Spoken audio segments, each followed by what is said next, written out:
Have you ever wondered why Los Angeles is situated where it is? It's largely thanks to that concrete ditch that was once known as the LA River. Long ago, up to the 1700s, the Gabrielino Indian tribe lived on the lands around the river while it could still be called such. Unlike us, they respected the river's unpredictable nature, and so built their settlements on high ground so as to avoid the flash floods that would occur from time to time. Due to massive flooding, Congress authorized concrete channels in 1934, and the Army Corps began channelization in 1935.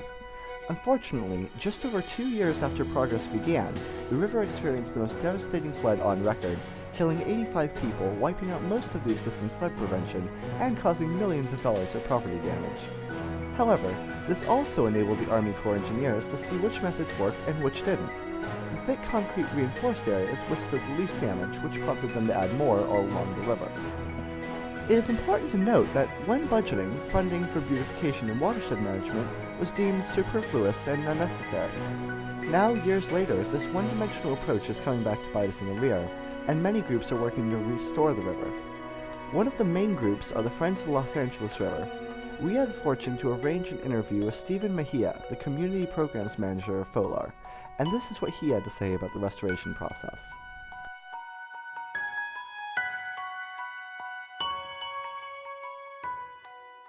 We made major progress. The biggest challenge is it's not really a restoration.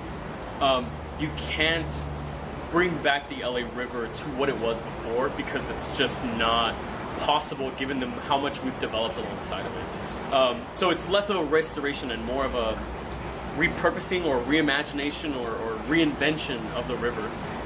Make it be more natural. We're naturalizing it a bit, but we're not, there's no way we're gonna take it back to what it was before. The way it functions, it's too dangerous in that regard to the development that's already happened, to the homes and businesses that are there right now. But what we have done is been able to draw attention to it as this was the most important natural resource and continues to be the most important natural resource that we have in the city of Los Angeles. And instead of turning our backs to it and treating it as a concrete ditch, treating it as a resource that carries water, which especially right now in a drought, we're desperate for. We could be doing something with it instead of throwing billions of gallons of water, of rainwater away, and then importing water from other parts of the state or from other parts of the nation even. So again, looking back and treating this as a natural resource has been largely an effort of education, of getting people to, one, realize that it is a natural river before it was turned into concrete. It's more than just what you see in Terminator 2 or in Grease or in many of the films that are and television programs that use the LA River as a concrete channel. So right now, most of the attention that's going to fix the LA River is centered on the section that stretches from basically Burbank and Glendale all the way down to just the tip of downtown Los Angeles. And that's what, around Griffith Park, is what we call the Glendale Narrows. Most of the restoration work that's happened has not been in the channel, that's in the river itself where it's been channelized. Most of the work has happened outside of the river, so on the river banks. So there's been many parkways, many trails, bikeways, plantings, landscaping that's happened adjacent to the river, but none of the work has really happened inside of the river. Part of that is because there's a question of flood control issue, of who's responsible, there's a question of who gets permission, and obviously that's part of what our mission with Alternative 20 and the Arbor study is. What we're pushing forward is the final work that will actually let us do something in the channel itself. Are there other groups besides the Friends of the LA River that are helping to work towards this goal? Yes, there are many other groups. Most of them are not working on the river infrastructure the way we are, but they're focusing on all those other connections. So parks, for example, open space, looking at the water quality. Some of the groups I'll name are Trust Republic Land, Los Angeles Neighborhood Land Trust, Tree People is a really big one, Council for Watershed Health, the Mountains and Recreation Conservation Authority, who's built many of the parks along the Glendale Narrows. There are several other groups who've come in the last few years as well, but not many of them, but very few of them have been around as long as FOLAR has, and just driving that message forward. But there's many groups besides FOLAR who've been working on this. Efforts have been made to add layers of functionality to many of these beautification efforts. This not only encourages people to visit, but also ensures that the space is put to good use. As you can see here, there are bits of exercise equipment set up along the bike path. There has also been some innovative design work put into the nearby parks. Okay, so we are here at the Los Angeles River at Marsh Park, and right over here is Marsh Street, and this little dip within the grass area is actually a water basin. And what happens is when it rains, the overflow water, the overflow dirty water from the street runs off through this basin, and the excess water flows straight down to the Los Angeles River, which is right past the steel bars over here. And the water that sits in the basin goes straight down the ground, and it infiltrates into the ground and back to the water supply. So it's like a water recycling method that they used. This is part of the restoration of the LA River, and smart ideas for reusing and recycling water. Friends of the LA River host a cleanup to that end. Every year we're going to have our 27th annual next year, and we've had 3,000 people out, cleaning up the trash out of the river that we put there. So here we can clearly see the Marshall bags. Yeah. And just all the trash that's just collected up in the river. A lot of plastic, clothes. Logan forgot to wear his shirt the other day because he lost it in the river. Ended up here. Oh, See? thank goodness. I was looking for this. Get a lot of trash out of there. We got 20 tons of trash out. Oh, wow. For our cleanup. We have 3,000 people out, and so it's a lot, and I'm sure there's a lot more in there. Check it out. I can upgrade my computer now. You don't even have to Oh, go geez, online. yeah. Just come to the LA River and find it washed up on the riverbank. Yeah, it's... As previously mentioned, a majority of the work done has only been in the areas around the river, not in it. But it seems that finally, the very group that had originally put the concrete into play is finally stepping in to help in the efforts to clean it up. Top priority is definitely Alternative 20, so the Arbor study. It's a study that the Army Corps of Engineers, who built the concrete on the river, they're looking at breaking up that concrete and trying to restore as much as possible 11 miles of it. I would say that that's the biggest project that we're working on right now, because it is the first time and the only time the Army Corps is considered actually taking out concrete since they put it in. And so it would be a huge leap forward if we could say we could start undoing some of that channelization that was imposed on the river. It's a long, arduous process. It's the biggest one. It's $1.3 billion for 11 miles of the river. But if we can remake those 11 miles, we should be able to do it everywhere. It's going to take, politics, and as far as Congress is concerned, because the Corps gets its money from Congress.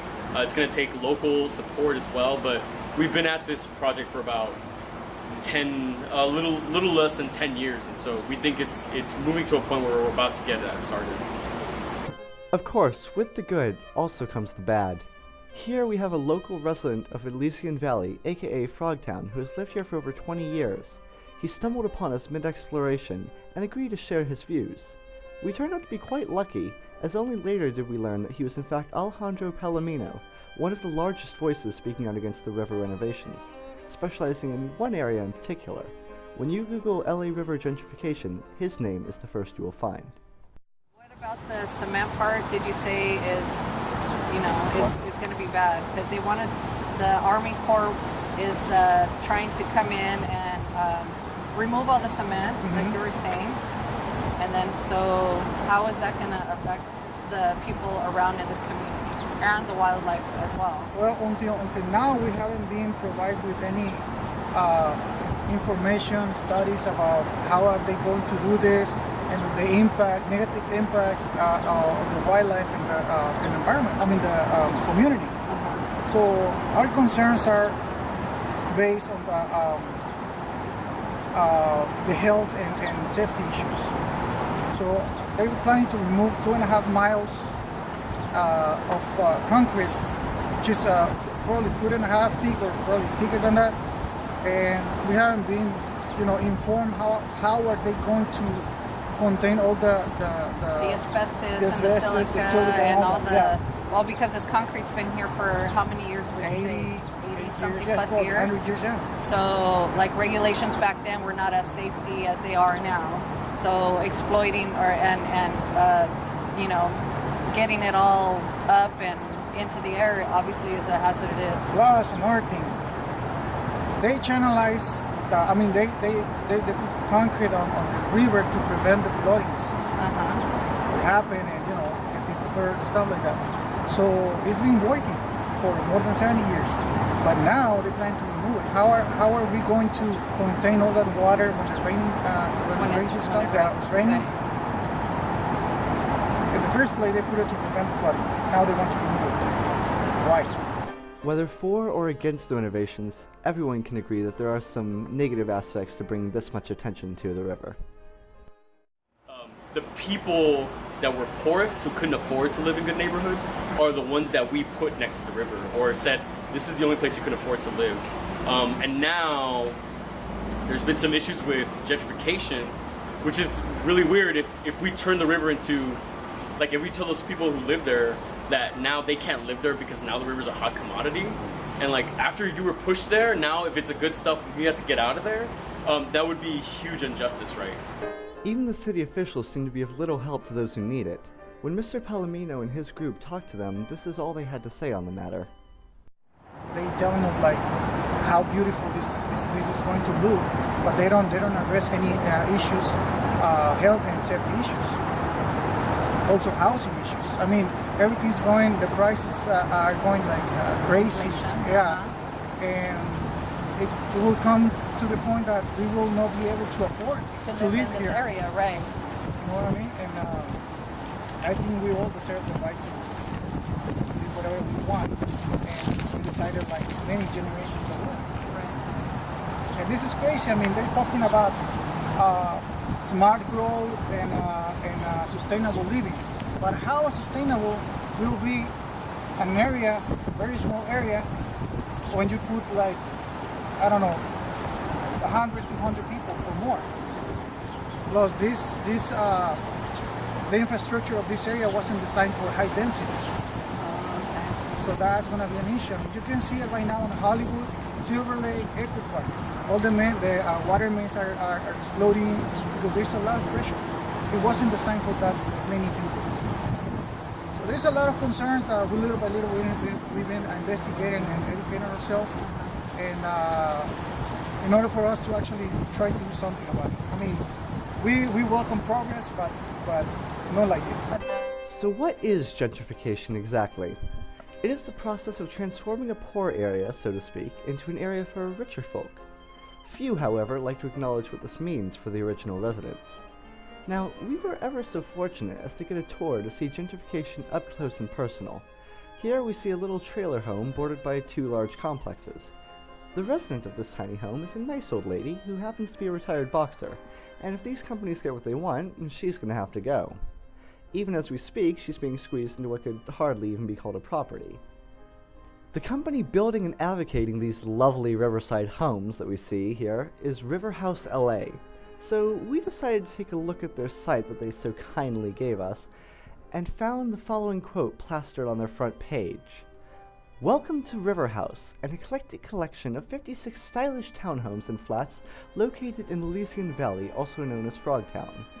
River House is your opportunity to live history in the making, be a pioneer, become one of the first to own a home on the LA River, and witness its revitalization firsthand. Now, ignoring the fact that there are going to be 56 of these monsters, I cannot see how they can honestly say that you will be the first to live here, when they're already in the process of forcefully moving out the people who currently do. As you can see, there are a variety of problems surrounding the river, and while some are far too daunting for any one person to take on, like the one we just covered, there's still something you can do to help.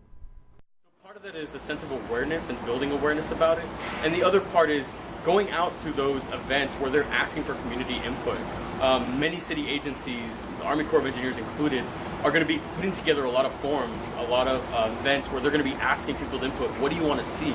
And we need people to participate in that. Outside of that, I would say just go to the river. Just go. Just do it!